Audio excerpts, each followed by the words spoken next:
Victory often feels like relief, doesn't it? But in the life of the Prophet Muhammad, victory was rarely just an ending. Instead, it often marked the beginning of a deeper moral test.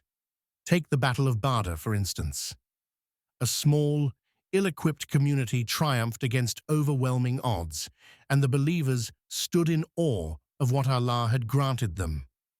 But then came a test that was more subtle than the battlefield, a test of mercy and wisdom. Imagine the scene. Dozens of Meccan prisoners stood before the Muslims. These weren't just faceless enemies. Many were former neighbors, relatives of the companions, and powerful tribal leaders who had orchestrated years of persecution. Here was the Prophet, whose very essence was mercy. Allah describes him as a mercy to the worlds. His instinct leaned toward grace, showing Islam's beauty not through revenge, but through compassion. He opened a door for hearts to change. Abu Bakr, whose gentleness mirrored the Prophet's tenderness, agreed. Mercy could soften hearts. Perhaps those who had once oppressed them would finally see the moral beauty of Islam.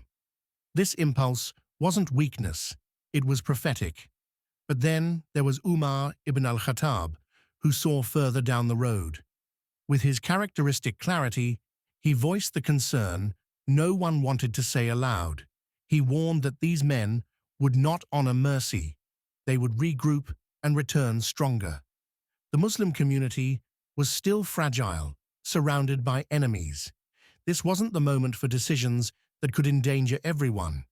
Umar wasn't lacking compassion. He was exercising responsibility.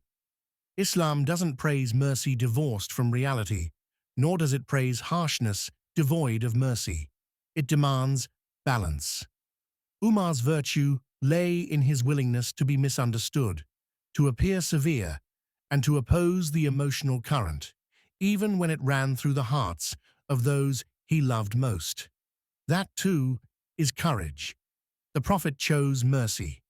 The prisoners were released, some for ransom, others freely. But then came a moment that revealed the unseen weight of leadership. Umar later found the Prophet and Abu Bakr sitting together, both weeping. Umar didn't ask why, with distance or defensiveness. He simply said, "Let me cry with you." Leadership in Islam is not about stoic detachment. It's about shared vulnerability. Then revelation came. Allah gently corrected the decision, teaching the Ummah that timing matters, even for noble intentions. Mercy wasn't rejected, it was guided. History unfolded as Umar feared. Many of those released returned at Uhud with renewed strength and determination. The cost was heavy. But this story isn't about blame, it's about refinement. The Prophet remained the most merciful of creation. Abu Bakr embodied tenderness, and Umar stood as the guardian of foresight and firmness. Together, they formed a complete model of Islamic leadership. How often do we find ourselves at similar crossroads? Our hearts pull us toward kindness, while our conscience whispers caution. We fear being seen as harsh if we say no, and we fear being unmerciful if we draw boundaries. Islam doesn't ask us to silence compassion. It asks us to anchor it in wisdom. Umar's alignment with divine guidance wasn't rigidity, it was clarity. Protecting the community sometimes requires difficult, unpopular decisions. The Prophet taught us that true leadership isn't about choosing between mercy and wisdom, but knowing when each must lead. So, how can we apply these teachings to our lives? First, consult before major decisions. The Prophet consistently consulted his companions, even though revelation supported him. Consultation protects us from blind spots and emotional bias. Second, distinguish between personal forgiveness and communal responsibility.